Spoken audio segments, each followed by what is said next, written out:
bachivayo musavatuke hama, vabatsira vanhu vakawanda musavatuka hama.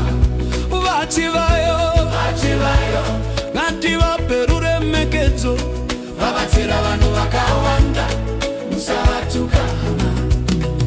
Pane vanotaura, pane vanoseka, asi mabasa ndiwo anosivisa munhu. Pane vakawana tariro, pane vakawana mufaro.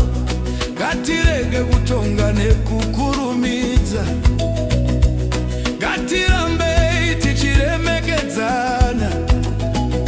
Zimbabwe inovakwa nerudo, kubatsirana ndiyo nzira. Kana munhu achiita zvakanaka,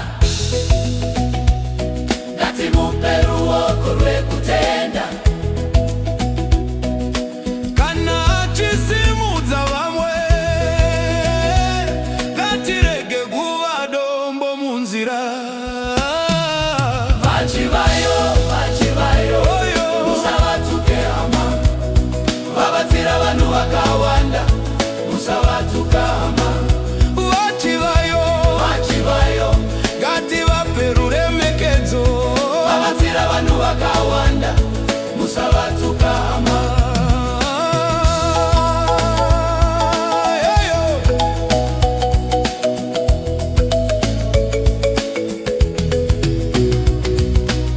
Moyo munyoro unovaka nyika,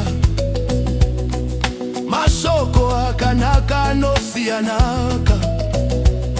Kubatsira kune ine zita, kunova pamoyo une rudo.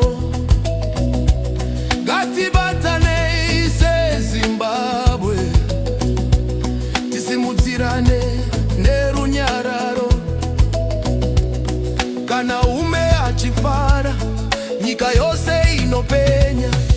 Zimbabwe ndeyedu tese, rudo ngarutonge, kubatsirana ngarukurire, kuremekedzana ngarukunde. Tinovaka ramangwana takabatana semuri. Vachivayo musavatuke hama, vabatsira vanhu vakawanda musavatuka hama.